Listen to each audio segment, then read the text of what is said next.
प्यारे दोस्तों, हमारे YouTube चैनल में आपका स्वागत है। हमने पिछले वीडियोस में महमूद गजनवी पर लग रहे आरोपों का उत्तर दिया है, जिनमें पहला वीडियो था महमूद गजनवी ने भारत पर 17 बार आक्रमण क्यों किया। दूसरा वीडियो था इस बात पर जो नकली एवं फेक कारण बताए जाते हैं, जो लोगों में प्रचार कर दिया गया है, उनका भांडाफोड़ किया गया है। तीसरे वीडियो में हमने यह बताया कि महमूद गजनवी ने मंदिरों को क्यों तोड़ा। इसमें हमने ये भी बताया कि महमूद गजनवी के आक्रमण के समय भारत कई टुकड़ों में बटा हुआ था। उस समय वहाँ का शासक कौन था? वहाँ के शासक राजपूत थे जो विदेशी थे, और प्रमाणिक रूप से हमने इसे साबित किया है। आप चाहे तो सारे वीडियोस को देख सकते हैं, और ज़रूर आपको देखना चाहिए। डिस्क्रिप्शन में हमने सबका लिंक दे दिया है। आज हमारा विषय है महमूद गजनवी क्रूर था या दयालु, वो कैसे शासन करता था। इस बारे में हम अपनी बात नहीं रखेंगे, हम दूसरे धर्म के इतिहासकारों की बात रखेंगे, ताकि हम पर पक्षपात का आरोप ना लगे। आइए सुनते हैं सबसे पहले एक हिंदू इतिहासकार ईश्वर टोपा को। वो कहते हैं, आज के इतिहासकार जो महमूद गजनवी के आलोचक भी हैं, इनका कहना है कि वो इस्लाम के प्रचारक नहीं थे और उनका लक्ष्य गैर मुस्लिमों को इस्लाम में परिवर्तित करना नहीं था।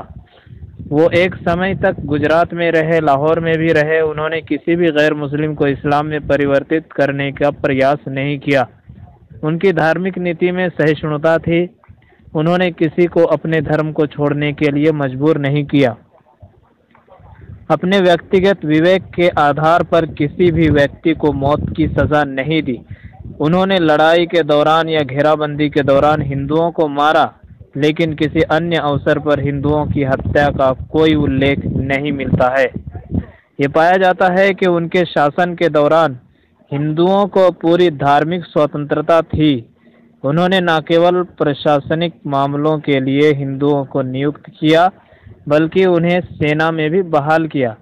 जिस तरह उनकी सेना में अरब, अफगान, दैलमी एवं खुरासानी थे, उसी प्रकार हिंदू भी थे, जिन्होंने किरमान, खारिज्म और मरो में अपने गुरु के लिए लड़ाई लड़ी, यानी महमूद गजनवी के लिए लड़ाई लड़ी।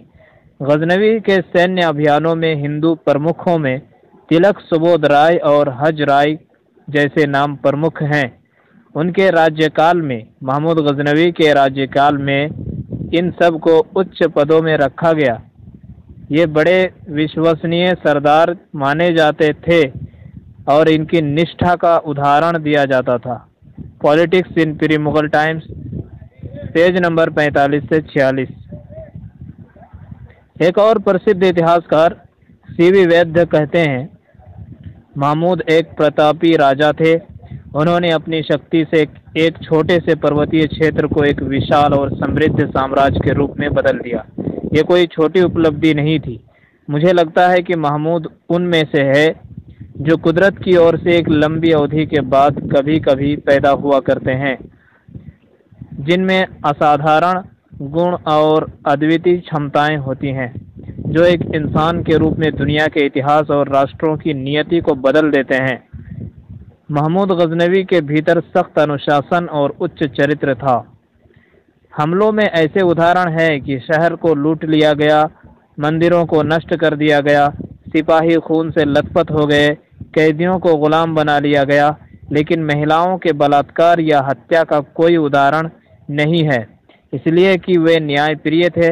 उत्पीड़न से उतनी ही नफरत करते कि यदि उनका पुत्र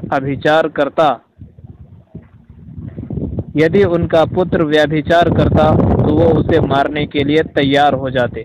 वह एक अच्छे शासक और राज्य के एक अच्छे प्रशासक थे। लोगों को समृद्ध बनाने के प्रयास में वो बराबर लगे रहे। उन्होंने समुद्री डाकुओं का दमन किया और व्यापार को बढ़ावा दिया। वो प्रांतों में अच्छे अच्छे राज्यपालों की नियुक्ति करते थे, उनकी देखरेख खुद करते थे ताकि वे लोगों पर अत्याचार ना करें। वो प्रतिवर्ष 1,00,000 दीनार न्याय और लोगों के कल्याण पर खर्च करते थे।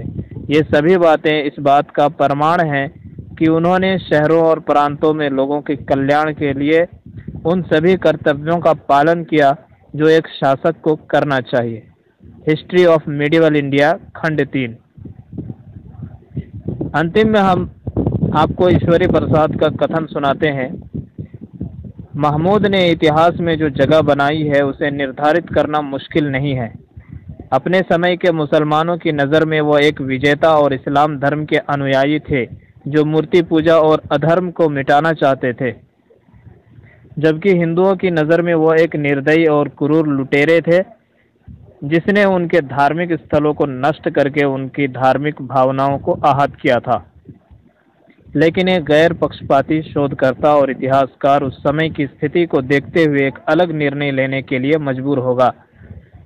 वो अपने साथियों के एक शानदार नेता, एक न्यायप्रिय और ईमानदार शासक, एक जोशीले सैनिक, न्याय के प्रेमी, विज्ञान और कला के शिक्षक थे। वो निसंदेह दुनिया के सर्वश्रेष्ठ और महान शासकों में गिने जाने के योग्य हैं। ईश्वरी प्रसाद, पूर्व प्रोफेसर, इलाहाबाद विश्वविद्यालय। इनकी किताब मिडिवल इंडिया के अंदर ये बात मौजूद है। दूसरे और भी कई तरह के लेखक मौजूद हैं जो महमूद गजनवी जैसे महान और प्रतापी शासक को लुटेरा साबित करने की कोशिश करते रहते हैं। आप तो उनको सुनते रहते हैं, इसीलिए मैंने उनकी बातें इसमें नहीं रखी। बस आपका ध्यान इस पहलू की ओर भी आकर्षित करना चाहता था, क्योंकि सिक्के के दोनों पहलुओं को आप देखेंगे, उसके बाद ही कोई सही निर्णय तक पहुंच सकते हैं। हमारे साथ बने रहने के लिए धन्यवाद।